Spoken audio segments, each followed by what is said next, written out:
Praise the Lord. അമ്മ മാതാവിനും ഈശോനും കൂടാനുകൂടി നന്ദി. ഞാൻ 2022 ആദ്യമായിട്ട് ഓൺലൈൻ ഉടമ്പടി എടുക്കുന്നത്.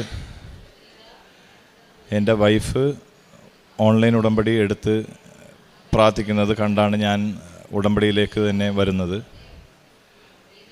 2022 മുന്നേ ഞാൻ പ്രാർത്ഥനയും കാര്യങ്ങളിലും ബാക്കി പള്ളിയിൽ പോക്കും അങ്ങനെ ഒരു കാര്യങ്ങളിലും ഇടപെടാത്ത ഒരു വ്യക്തിയായിരുന്നു.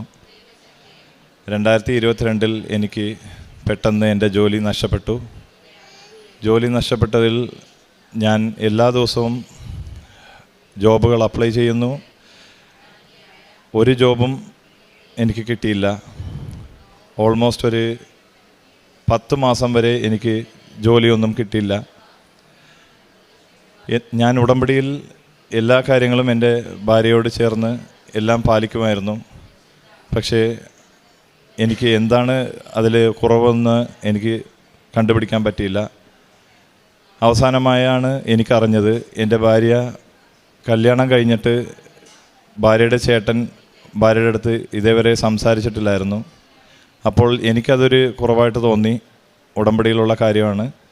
അപ്പോൾ എൻ്റെ വൈഫിൻ്റെ അടുത്ത് ഞാൻ 7-ാം മാസം തൊട്ട് ഞാൻ പറഞ്ഞുകൊണ്ടിരിക്കുകയാണ്, ചേട്ടൻ്റെ കൂടെ സംസാരിക്കണം, ചിലപ്പോൾ ഇതായിരിക്കും നമ്മുടെ തടസ്സം എന്ന്. പക്ഷേ വൈഫിന് ഒരിക്കലും സംസാരിക്കാനായിട്ടൊരു മനസ്സ് തോന്നിയില്ല. പിന്നെ 10-ാം മാസം ഞാനിങ്ങനെ ആവർത്തിച്ച് 7-ാം മാസം തൊട്ട് ഇങ്ങനെ പറഞ്ഞുകൊണ്ടിരിക്കുകയായിരുന്നു. അപ്പോൾ 10-ാം മാസം വൈഫിന് മനസ്സ് തോന്നി, ചേട്ടനോട് വിളിച്ച് സംസാരിക്കാമെന്ന് പറഞ്ഞ് വിളിച്ചപ്പോൾ എടുത്തത് ചേട്ടൻ്റെ ഭാര്യയായിരുന്നു. അപ്പോൾ ചേട്ടൻ്റെ ഭാര്യ ഇതുപോലെ ചേട്ടൻ്റെ അടുത്ത് കൊടുക്കാൻ പറഞ്ഞപ്പോൾ ചേട്ടന് ബിസിയാണ് എന്ന് പറഞ്ഞു. ഞാൻ പറഞ്ഞു, കുഴപ്പമില്ല, ദൈവം നമ്മൾ പറ്റാത്ത ആൾക്കാരോട് സംസാരിക്കണം എന്നാണല്ലോ ഉടമ്പടിയിലുള്ളത്. അപ്പോൾ നീ എന്തായാലും ട്രൈ ചെയ്ത്, അതുകൊണ്ട് നമ്മളത് കുഴപ്പമില്ല, സംസാരിച്ചില്ലെങ്കിലും കുഴപ്പമില്ല, അവർക്കത് നീ വിളിച്ചെന്നെങ്കിലും അറിഞ്ഞല്ലോ എന്ന് ഞാൻ പറഞ്ഞു. അത് കഴിഞ്ഞ് ഒരാഴ്ച പോലും ആയില്ല, പെട്ടെന്ന് എനിക്കൊരു ഇൻ്റർവ്യൂ കോൾ വന്നു. ഞാൻ ബഹ്റൈനിലാണ് ജോലി ചെയ്യുന്നത്. അവിടെ വെച്ച് ഇൻ്റർവ്യൂ കോൾ വന്നപ്പോൾ ഞാൻ പോകുന്ന സ്ഥലത്ത് HR-നെ പെട്ടെന്ന് കണ്ടപ്പോഴാണ്, HR-ന് മാനേജർ ഒരു സ്ത്രീയായിരുന്നു, ഗർഭിണിയായ സ്ത്രീ. മാതാവ് എങ്ങനെയാണ് നമ്മൾ നേരിട്ട് കണ്ടാൽ എങ്ങനെ ഇരിക്കുമോ അതുപോലെ ഒരു വ്യക്തിയായിരുന്നു. പെട്ടെന്ന് എൻ്റെ അടുത്ത് വന്ന് പറഞ്ഞു, ഇതുപോലെ കമ്പനിയിൽ ഇതാണ് മാക്സിമം സാലറി ഞങ്ങൾ ഓഫർ ചെയ്യുന്നത് എന്ന് പറഞ്ഞു. ഒരു HR-ഉം ഒരിക്കലും ആരുടെ അടുത്തും സാലറി പാക്കേജിനെ കുറിച്ചൊന്നും പറയത്തില്ല, നമ്മളോടാണ് ചോദിക്കുന്നത് എത്ര സാലറി വേണമെന്ന്. അപ്പോൾ അങ്ങനെ സാലറി ഇതുപോലെ ഈ പാക്കേജാണെന്ന് പറഞ്ഞു. എനിക്കിവിടെ നാട്ടിൽ നിന്ന് കൃപാസനത്തിൽ നിന്ന് വന്നപ്പോൾ എനിക്ക് ഉടമ്പടി വസ്തുവായ ഉപ്പ് എനിക്ക് ഒരു വ്യക്തി കൊണ്ടുവന്ന് തന്നായിരുന്നു. അപ്പോൾ ഞാനത് ഫയലിൽ അത് ഉടമ്പടി ഒപ്പിട്ടിട്ടാണ് ഇൻ്റർവ്യൂ അറ്റൻഡ് ചെയ്തത്, എൻ്റെ റെസ്യൂമിലൊക്കെ. അപ്പം ഞാൻ എൻ്റെ റെസ്യൂം കൊണ്ടുപോയി ആ ഒപ്പിട്ട റെസ്യൂമാണ് ഞാൻ കൊടുത്തത്. പക്ഷേ അത് നോക്കിയപ്പോൾ പുള്ളിയുടെ കയ്യിൽ ഇനിയൊരു റെസ്യൂം ഉണ്ടായി. ആ ഒപ്പിട്ട റെസ്യൂം അവിടെ ടേബിളിൽ വെച്ചിട്ട്, ആ റെസ്യൂം പഴയ റെസ്യൂമായിരുന്നു എൻ്റെ. അതിൽ വളരെ അത്രയും എക്സ്പീരിയൻസും കാര്യങ്ങളും ഞാൻ കറക്റ്റായിട്ട് മെൻഷൻ ചെയ്യാത്ത ഒരു നോർമൽ CV ആയിരുന്നു. പക്ഷേ പുള്ളി ചോദിച്ച 2 ചോദ്യങ്ങളാണ്, എപ്പോൾ ജോയിൻ ചെയ്യും, എത്ര ശമ്പളം വേണമെന്ന്. ശമ്പളം ഓൾറെഡി HR പറഞ്ഞുകൊണ്ട് ഞാൻ അത് തന്നെ പറഞ്ഞു. അത് പുള്ളി സമ്മതിക്കുകയും ചെയ്തു. അങ്ങനെ പെട്ടെന്നായിരുന്നു എനിക്ക് എല്ലാം സംഭവിച്ചത്. ഒരു ചെറിയ കാര്യത്തിൽ നമ്മൾ വിട്ടുപോയതിൽ പെട്ടെന്ന് എല്ലാം ശരിയായെന്നുള്ളൊരു ഫീലിംഗ് ആയി. പിന്നെ ഈ 10 മാസത്തിൽ ഞാൻ അവിടെ ഗൾഫിൽ എല്ലാവർക്കും അറിയാം, അവിടെ 1 മാസം റെൻറ്റ് കൊടുത്തില്ലെങ്കിലും നമുക്ക് അവിടുത്തെ അറബികളായാലും ഏറ്റവും കൂടുതൽ പ്രശ്നമാണ് നമുക്ക്. പക്ഷേ ഞാൻ 10 മാസമായിട്ട് റെൻ്റൊന്നും കൊടുത്തില്ല. അതിനു മുന്നേയും അങ്ങനെ ഇടയ്ക്കിടയ്ക്ക് പുള്ളി ചോദിക്കുമെന്നെങ്കിലും എനിക്ക് ആ റെൻറ്റ് എനിക്ക് ജോലിയില്ല എന്നുള്ളതുകൊണ്ട് പുള്ളി കുഴപ്പമില്ല എന്നുള്ള പോലത്തെ രീതിയിലാണ് പുള്ളി സംസാരിച്ചത്. അത്രയും ഹാർഷായിട്ട് ഒന്നും ബിഹേവ് ചെയ്തില്ല. പക്ഷേ എനിക്ക് ജോലി കിട്ടി എന്ന് അറിഞ്ഞപ്പോൾ പുള്ളി പറഞ്ഞ്, ഇനി ഇലക്ട്രിസിറ്റിയുടെ പേയ്മെൻറ്റ് ഞാൻ ചെയ്യത്തില്ല, നീ റെൻറ്റും കൊടുക്കുന്നില്ല, ഇലക്ട്രിസിറ്റിയുടെ ഞാനാണ് കൊടുക്കുന്നത്, അതുകൊണ്ട് ഞാൻ ഇലക്ട്രിസിറ്റി കട്ട് ചെയ്യുമെന്ന് പറഞ്ഞ് പെട്ടെന്നൊരു ജോലി കിട്ടി പിറ്റേ ദിവസം തന്നെ എനിക്ക് ഇലക്ട്രിസിറ്റി അവിടെ കട്ട് ചെയ്തു. അവിടുത്തെ ഗൾഫിൻ്റെ ചൂടിൽ നിങ്ങൾക്കറിയാം, ഒരിക്കലും നമുക്ക് ഒരു മണിക്കൂർ പോലും നിൽക്കാൻ പറ്റില്ല. പക്ഷേ ഞങ്ങൾ ഒരാഴ്ച വീതം ഫുൾ ആൻഡ് ഫുള്ള് ഇലക്ട്രിസിറ്റി ഇല്ലാണ്ട് വെറുതെ മെഴുകുതിരി മാത്രം കത്തിച്ച് അങ്ങനെ ഞങ്ങൾ ഒരാഴ്ച കടന്നുപോയി. അപ്പോൾ എനിക്ക് ഒരാഴ്ചത്തെ ശമ്പളം കിട്ടി, പുതിയ ജോലിക്ക് ജോയിൻ ചെയ്ത ശമ്പളം കിട്ടി. ഞാൻ വീട് മാറി, അങ്ങനെ വേറെ വീട്ടിലേക്ക് താമസത്തിലേക്ക് പോയി. പിന്നെ ഞാൻ ഒരു ദിവസം പോലും കുർബാന മുടങ്ങാറില്ല. എല്ലാ ദിവസവും ഞങ്ങൾ കുർബാനക്ക് പോകാറുണ്ട്. അപ്പോൾ ഈ 10 മാസത്തിൽ എൻ്റെ ജോലി പോയതിൽ കുറേ കടബാധ്യതയിലേക്ക് ഉള്ളായി. കുറഞ്ഞതൊരു 25 ലക്ഷത്തിൻ്റെ അടുക്കെ കടബാധ്യതയിലേക്ക് ഞാൻ പോയി. പലിശയും എല്ലാം കൂടി പ്രശ്നങ്ങളിലേക്ക് ഞാൻ പോയി. എൻ്റെ അവിടുത്തെ ബാങ്കുകളിലെ സിബിൽ സ്കോർ എന്ന് പറയും, അതെല്ലാം വളരെയധികം മോശമായിരുന്നു. എനിക്ക് ഒരു ബാങ്കും അവിടെ ബഹ്റിനിൽ ലോൺ കൊടുക്കത്തില്ലായിരുന്നു. അപ്പോൾ ഞാൻ ഇങ്ങനെ ജോലി കിട്ടി ഒരു 2-3 കൊല്ലമായിട്ട് ഞാൻ ട്രൈ ചെയ്തുകൊണ്ടിരിക്കുകയാണ് ഓരോ ബാങ്കുകളിലും. പക്ഷേ ഒരു ബാങ്കുകളിലും എനിക്ക് ലോൺ അനുവദിക്കുന്നില്ല. അപ്പോൾ ഈ ഇടയ്ക്ക് മാതാവിൻ്റെ പെരുന്നാൾ സെപ്റ്റംബർ മാസം 10 ദിവസത്തെ പെരുന്നാൾ അവിടെ പള്ളിയിൽ ആഘോഷിച്ചായിരുന്നു. അപ്പോൾ ഞാൻ മാതാവിൻ്റെ അടുത്ത് ഞാനിങ്ങനെ ജസ്റ്റ് പ്രാർത്ഥിച്ചു, ഇതുപോലെ ജപമാല റാലിക്ക് എനിക്ക് പോകാനായിട്ട് വളരെയധികം താല്പര്യമുണ്ട്. ഇന്നേ വരെ ഞാൻ മാതാവിൻ്റെ അടുത്ത് ഞാൻ ചോദിച്ചിട്ടില്ല. അപ്പോൾ ഇത് സംഭവിക്കില്ലെന്ന് എനിക്ക് അറിയാം, എന്നാലും മാതാവിനോട് ചോദിക്കുന്നു എന്ന് ആ ഒരു വിശ്വാസത്തിൽ ഞാനിങ്ങനെ ചോദിച്ചു. അപ്പോൾ ഞാൻ പറഞ്ഞത് മാതാവിൻ്റെ പെരുന്നാൾ കഴിയുമ്പോൾ എനിക്ക് ഒരു റിസൾട്ട് തരണം എന്നായിരുന്നു. ഞാൻ ഒരു ദിവസം എൻ്റെ കടങ്ങളെല്ലാം ഞാനും എൻ്റെ ഭാര്യയും കൂടി വാട്സാപ്പിൽ ടൈപ്പ് ചെയ്ത് ഞാൻ വൈഫിന് അയച്ചായിരുന്നു. ഞങ്ങൾ രണ്ടുപേരും ഡിസ്കസ് ചെയ്ത് ഇത്ര കടങ്ങളുണ്ടെന്ന്. അത് എല്ലാ ദിവസവും ഞാൻ മാതാവിൻ്റെ പെരുന്നാളിന് പോകുമ്പോൾ ആ മാതാവിൻ്റെ കാലിൽ ഇങ്ങനെ വാട്സാപ്പ് മെസ്സേജ് മാത്രം ഓപ്പൺ ചെയ്യും, എന്നിട്ട് ആ കാലിൽ വെച്ച് പ്രാർത്ഥിക്കുമായിരുന്നു, മാതാവേ എന്തെങ്കിലും ചെയ്യണേ എന്ന്. 3-ാമത്തെ ദിവസം കഴിഞ്ഞു. 4-ാമത്തെ ദിവസം ഞാൻ ആ വാട്സപ്പ് മെസ്സേജ് ഓപ്പൺ ചെയ്ത് നോക്കുമ്പോൾ your message has been deleted എന്നുള്ള ആ ഒരു സെൻറ്റൻസാണ് ഞാൻ കണ്ടത്. ഞാൻ കണ്ടപ്പോൾ വളരെയധികം ഷോക്കായിപ്പോയി. എന്തെന്നാൽ അത്രയും ആലോചിച്ചൊക്കെയാണ് ഓരോ കടങ്ങളും കാര്യങ്ങളും എല്ലാം ടൈപ്പ് ചെയ്ത് വെച്ചിരുന്നത്. ഞാൻ നേരെ എൻ്റെ ഭാര്യയുടെ അടുത്ത് പോയി ചോദിച്ചു, ഇതുപോലെ എന്ത് പറ്റി, ഇത് കടങ്ങൾ ഇങ്ങനെ വെച്ചിരുന്നു, നമ്മൾ ടൈപ്പ് ചെയ്ത് വെച്ച കാര്യങ്ങൾ നീ വല്ലതും ഡെലിറ്റ് ചെയ്താന്ന് ചോദിച്ചു. അപ്പോൾ വൈഫ് പറഞ്ഞു, ഞാൻ നിങ്ങളുടെ മൊബൈൽ യൂസ് ചെയ്തിട്ട് പോലും ഇല്ല, ഇത് ഉറപ്പായിട്ടും അമ്മ മാതാവാണ് ഡെലിറ്റ് ചെയ്തേക്കണമെന്ന് പറഞ്ഞു. അപ്പോഴാണ് എനിക്ക് ക്ലിക്കായത്. അപ്പോൾ ഞാൻ വിചാരിച്ചു എന്തൊക്കെയോ മാതാവ് പ്രവർത്തിക്കുന്നുണ്ട് എന്നുള്ള ഒരു രീതിയിൽ ഞാൻ വളരെയധികം വിശ്വസിച്ചു. അതിനു മുന്നേ ഈ റെൻറ്റിൻ്റെ കാര്യം പറഞ്ഞായിരുന്നല്ലോ. അപ്പോൾ ആ റെൻറ്റ് ഓരോ മാസങ്ങളും ഞാൻ ഒരു ചെറിയ എമൗണ്ടായിട്ട് ഞാൻ ജോലി കിട്ടിക്കഴിഞ്ഞാൽ അടച്ചുകൊണ്ടായിരുന്നേച്ചത്. അപ്പോൾ പെട്ടെന്ന് അവിടുത്തെ ഓണർ എനിക്ക് എതിരായിട്ട് ഒരു കേസ് കൊടുത്തു. ഈ പൈസ മൊത്തം വേണം എന്നും പറഞ്ഞ് എനിക്ക് കേസ് കൊടുത്ത് ട്രാവൽ ബാൻ ആക്കി. എനിക്ക് അവിടെ നിന്ന് ഇങ്ങോട്ട് വരാനും പറ്റില്ല. ആകെ കടങ്ങളും എല്ലാ പ്രശ്നങ്ങളിലും ഞാൻ കുടുങ്ങി. അവസാനം ഞാനിങ്ങനെ കോർട്ടും കേസുമായിട്ട് ഓരോ ദിവസങ്ങൾ കയറി ഇറങ്ങുമായിരുന്നു. കോർട്ടിങ്ങനെ വിധി പറഞ്ഞ് നീണ്ടു പോവായിരുന്നു.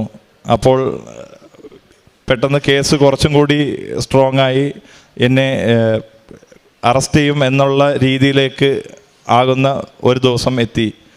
അപ്പോൾ ഞാനിങ്ങനെ പള്ളിയിൽ നിൽക്കുമ്പോൾ ഒരു കൂട്ടുകാരനോട് ഇങ്ങനെ ജസ്റ്റ് ഇതിനെക്കുറിച്ച് ഞാൻ പറഞ്ഞിരുന്നു, നാളെ ഇതുപോലെ പ്രശ്നമാണ്, നാളെ എന്താവെന്ന് അറിയില്ല, ഇത്ര പൈസ അടക്കാനുണ്ട്. ഞാൻ ഓണറിൻ്റെ അടുത്ത് സംസാരിച്ചിട്ടും പുള്ളിയൊന്നും കേസ് പിൻവലിക്കുന്ന പോലെ ഇല്ല എന്ന് പറഞ്ഞു. അപ്പോൾ പെട്ടെന്നാണ് ആ കൂട്ടുകാരൻ പറയുന്നത്, ഞാൻ ഇന്നൊരു ലോൺ എനിക്ക് പേഴ്സണലായിട്ട് ഞാൻ അപ്ലൈ ചെയ്തായിരുന്നു, അപ്പോൾ അത് നീ എന്തുകൊണ്ട് നേരത്തെ പറഞ്ഞില്ല, ഞാനത് ഓൾറെഡി സാങ്ഷനായി, ഇനി നാളെ എനിക്ക് അമൗണ്ട് കിട്ടും എന്നുള്ള രീതിയിലാണ് നിൽക്കണം, ഞാൻ വേണമെങ്കിൽ അവരോട് സംസാരിക്കാമെന്ന് പറഞ്ഞു. പെട്ടെന്ന് പുള്ളി സംസാരിച്ചിട്ട് നിനക്ക് എത്ര അമൗണ്ട് വേണമെന്ന് പറഞ്ഞു ചോദിച്ചു. അപ്പോൾ ഞാൻ പുള്ളിയെടുത്ത് ഇത്ര അമൗണ്ട് എനിക്ക് കൊടുത്താലേ ഈ കേസ് പിൻവലിക്കുള്ളൂ എന്നുള്ള പോലെ പുള്ളി പറയുന്നെന്ന് പറഞ്ഞ് അവസാനം പുള്ളി ഉടനെ പുള്ളിയുടെ ലോൺ അല്ലാതെ എൻ്റെ അമൗണ്ടും കൂടി പുള്ളി ആഡ് ചെയ്ത് എനിക്ക് വേണ്ടി പുള്ളി ലോൺ എടുത്ത് പിറ്റേ ദിവസം തന്നെ ആ അമൗണ്ടും എനിക്ക് പുള്ളി കൊണ്ടുവന്ന് കയ്യിൽ തന്നു. വളരെയധികം അത്ഭുതമായിരുന്നു, എന്തെന്ന് പറയാനറിയില്ല.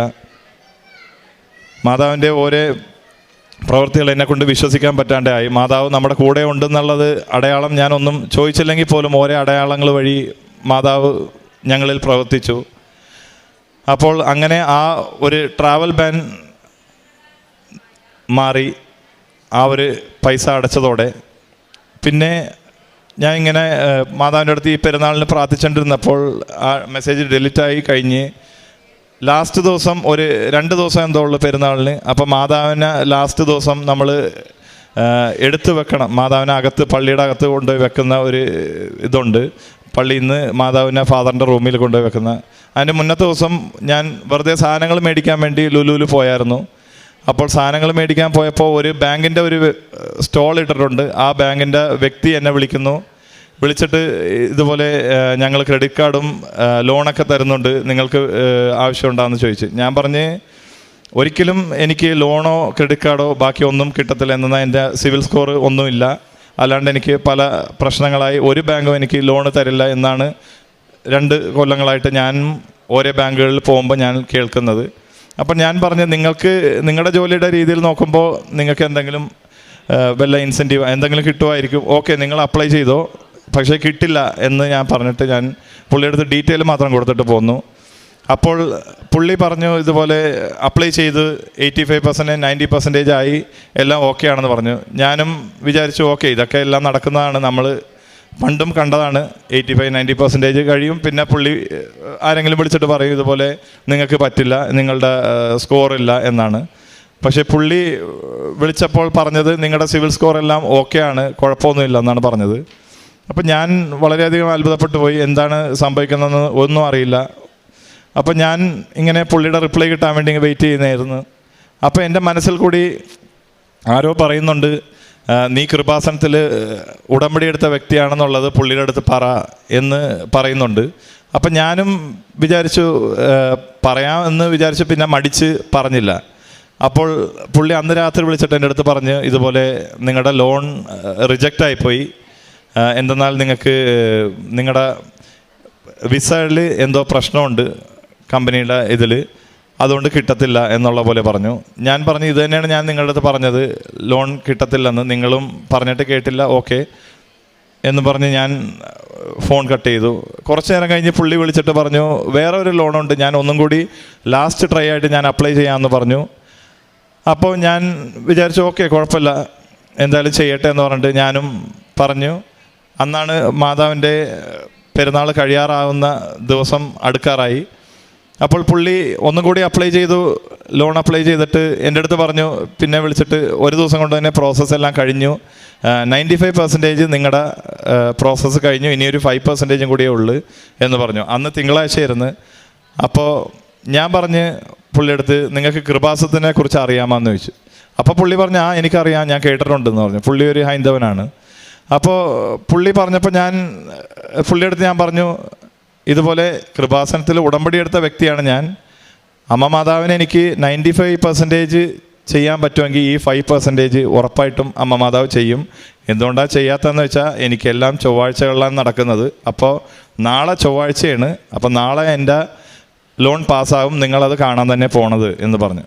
അപ്പോൾ പുള്ളി തിരിച്ചെൻ്റെ അടുത്ത് പറഞ്ഞ് ഇനിയെല്ലാം ദൈവത്തിൻ്റെ കയ്യിലാണ് എന്ന് പുള്ളി എൻ്റെ അടുത്ത് പറഞ്ഞു. അതേപോലെ തന്നെ അന്ന് രാത്രി മാതാവിനെ പള്ളിയുടെ അകത്തുനിന്ന് അച്ഛൻ്റെ റൂമിൽ കൊണ്ടുവന്ന് വെക്കുന്ന ഒരു പരിപാടി ഉണ്ടായി. എല്ലാം പെരുന്നാൾ കഴിഞ്ഞു, മാതാവിനെ ഞാൻ കൊണ്ടുവന്ന് ഞാനും 1-2 വ്യക്തികൾ പൊക്കി കൊണ്ടുവന്ന് വെച്ചു.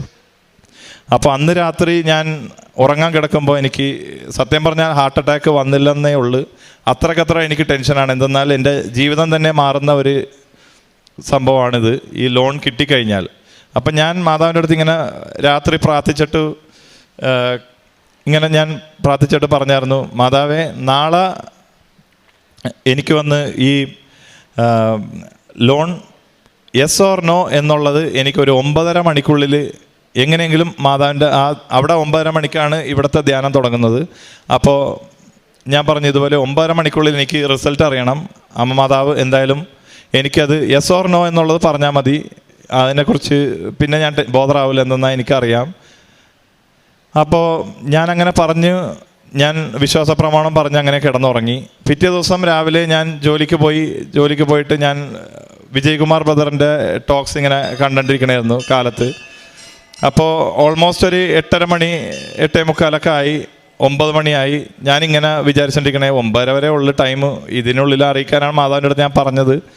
എന്താണെന്ന് അറിയില്ലെന്ന് പറഞ്ഞ് ഞാനിങ്ങനെ സ്പീച്ചിൽ ഇങ്ങനെ കേട്ടോണ്ടിരിക്കുകയാണ്. അപ്പോൾ വിജയകുമാർ ബ്രദർ ഒരു പള്ളീന് സംഭാവന കൊടുത്ത കാര്യങ്ങളും പുള്ളിയുടെ പൈസ ഇല്ലാണ്ട് നിന്നതും പുള്ളി പിന്നെ നല്ല രീതിയിൽ എത്തിയ കാര്യങ്ങളിലുള്ള ഒരു ടോക്കായിരുന്നു.